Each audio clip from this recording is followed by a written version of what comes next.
नमस्कार, मेरा नाम शेख आरिफ है। आप देख रहे हैं डेली टुडे न्यूज़। छत्तीसगढ़ में बीजेपी की जब से सरकार बनी है, महज 9 महीने हुए हैं, तब से क्रिमिनल क्राइम, बच्चियों के साथ छेड़छाड़, महिलाओं के साथ अपराध और खास तौर पे बात करूंगा कि 3 साल की बच्ची से लेके एक वृद्ध महिला तक का रेप होता है। ये होता है हमारे छत्तीसगढ़ प्रदेश में, जो कभी शांति का प्रतीक हुआ करता था। आज छत्तीसगढ़ की राजनीति चरमा गई है। क्यों? ये जानने के लिए कांग्रेस प्रदेश कमेटी ने 6 दिन का पदयात्रा कर रहे हैं। आज पहला दिन है। बिलासपुर से जो लगे हुए एक विधानसभा है गिरौदपुरी, वहां से आज इनका शुभारंभ हुआ। 6 दिन चलेगा। हमारे साथ प्रदेश कांग्रेस कमेटी के महामंत्री हैं मलकित सिंह गेंदू जी।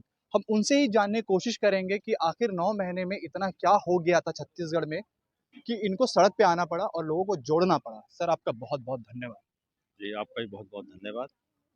और जिस प्रकार से आज हमारी पद यात्रा गिरौदपुरी से यहाँ पहले पड़ाव पर पहुँची है, और आप देख रहे होंगे कि जिस प्रकार का लोगों में अन्याय के खिलाफ और न्याय हम मांग रहे हैं, इसके खिलाफ जिस प्रकार से हमारी जनता उमड़ पड़ी है, पूरे प्रदेश से हमारे लोग, हजारों की संख्या में लोग हमारे आए हैं। ये दर्शाना चाहती है कि 9 महीने की जो सरकार है, गूंगी बहरी सरकार, 9 महीने में अपराध का गढ़ बना के रखा हुआ है। महिला हो, पुरुष हो, किसान हो, जितने भी हमारे और भी प्रकोष्ठ के नेता हैं, मतलब हमारे जो प्रकोष्ठ के हुए, उनको कितना प्रताड़ित किया जा रहा है। आज कितना प्रताड़ित होकर हमारा प्रदेश जो है कि पूरी जो है चरमरा गई है हमारी पूरी स्थिति, हमारे पूरे प्रदेश की। सर, ये बहुत बेसिक सवाल है। छत्तीसगढ़ के गृह मंत्री हैं, उनका विधानसभा क्षेत्र कवर्धा पड़ता है। इतना बड़ा घटना हो जाता है, लॉ एंड ऑर्डर कहीं कुछ नहीं। छत्तीसगढ़ के प्रदेश में विधानसभा बलौदाबाजार आता है। पहली बार इतिहास में, छत्तीसगढ़ के इतिहास में किसी कलेक्टर ऑफिस, एसपी ऑफिस को जलाया गया, आगजनी हुआ। सरकार को मालूम होता है कि कौन लोग ज्ञापन देने आ रहे हैं, कोई व्यवस्था नहीं थी पुलिस द्वारा। आखिर वो कौन लोग थे जो ऑफिस के अंदर जाके आगजनी किए? ये ऐसा आरोप है सतनामी समाज का कि जो निर्दोष लोग हैं 200, उनको जेल में डाला गया है ये प्रदेश की बीजेपी सरकार ने।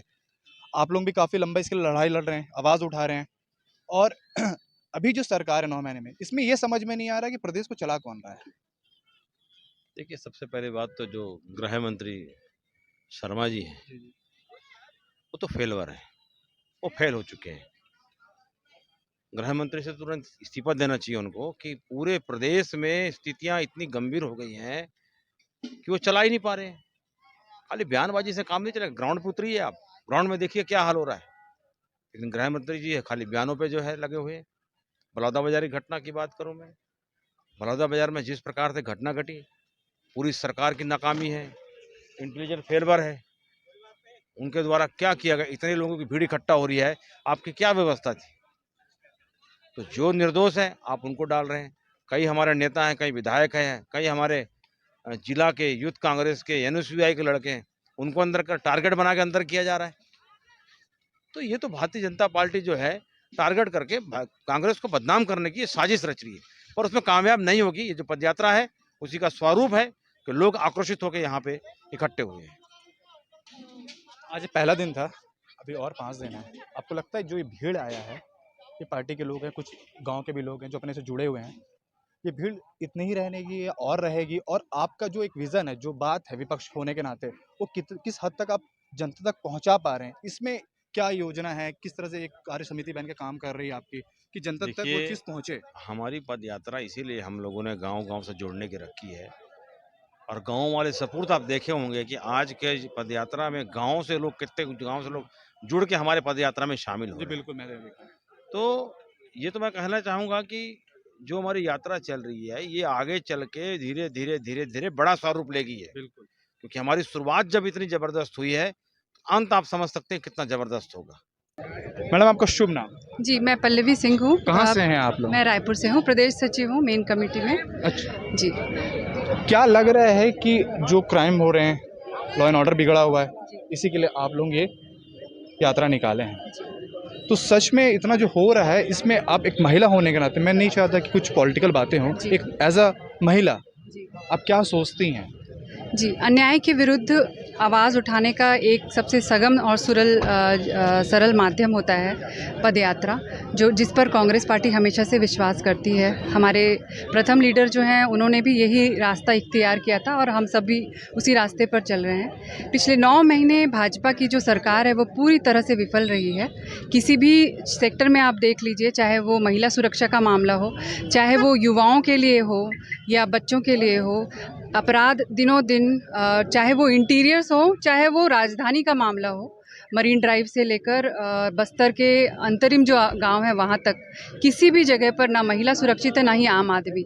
अगर कवर्धा का मामला हम उठाते हैं तो वहां पर भाजपा के अपने अगर कार्यकर्ता सुरक्षित नहीं है तो फिर इस राज्य में हम सभी कैसे सुरक्षा पे भरोसा कर सकते हैं। यही मुद्दा रखकर हम सभी भरोसे के साथ में चलना आज प्रारंभ करे हैं गिरोधपुरी धाम से, और सभी लोगों का साथ और हाथ लेकर ही हम लोग आगे बढ़ रहे हैं। आप लोग जब बाहर निकलते हैं घर से, दफ्तर से, तो फ्री होके निकलते हैं, एक डर बना हुआ है? जी, मैं इस पर ज़रूर बोलना चाहूँगी। पिछले 17 साल से मैं एक वर्किंग वुमेन हूँ। राजनीति के साथ-साथ मैं सोशल सेक्टर में भी काम कर रही हूँ पिछले 17 साल से, महिलाओं के साथ और महिला जो स्व सहायता समूह होते हैं उन सभी के साथ में। जो एक व्यवस्था हमारे इन पिछले 5 सालों में थी, महिलाएँ हम लोग किसी भी समय बेफ़िक्र होकर 11 बजे 12 बजे रात में लौटकर अपने घर पे आराम से जाकर काम करने के ख़त्म करने के बाद लौटते थे। आज वो स्थिति नहीं रही है। मैंने जैसा कि पहले भी कहा कि राजधानी अगर सुरक्षित नहीं है तो फिर जो इंटीरियर जगह हैं वो तो बिल्कुल ही असुरक्षित है। चाहे हम लोग रायगढ़ की बात करें, बस्तर, मैंने जैसा बोला बस्तर, रायपुर, आसपास की सारी जगह हैं, बलौदा बाज़ार की इतनी बड़ी आगजनी जो कि कलेक्ट्रेट को फूंक दिया गया, 200 गाड़ियाँ, 3000 लोग अचानक घुस गए और कलेक्ट्रेट में कोई भी सुरक्षा की व्यवस्था नहीं हो पाई, जिसमें कि 200 गाड़ियों को जला दिया गया, पूरा कलेक्ट्रेट फूंक दिया गया, जल के स्वाहा हो गया। क्या इतनी बड़ी चीज़ के लिए क्या सुरक्षा व्यवस्था, तब तक कोई भी किसी को कोई जानकारी नहीं थी, किसी को भी इस बात पे भरोसा नहीं हो रहा है। मैडम क्या कहना चाहेंगे?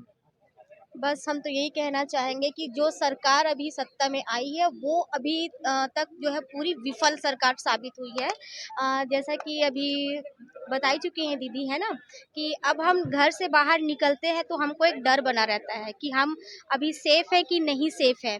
और मेरी एक बच्ची भी है, तो मैं एक वर्किंग वुमेन होने के साथ साथ एक सिंगल मदर भी हूँ, तो मुझे कहीं ना कहीं बच्चे के लिए भी अपना सोचना पड़ता है कि मैं अगर घर से बाहर जा रही हूँ तो कहीं कुछ ऐसा अनहोनी ना हो जाए। और जैसे कि आपको पता है कि आप जानते हैं यहाँ पास जब से सरकार आई है, ग्राफ जो है यहाँ पास क्राइम का वो काफ़ी बढ़ गया हुआ है। तो मेरे हिसाब से तो सरकार पूरी विफल है। ये महिला कांग्रेस के हैं। सवाल ये है कि किसी पार्टी से हैं पर ये है महिला।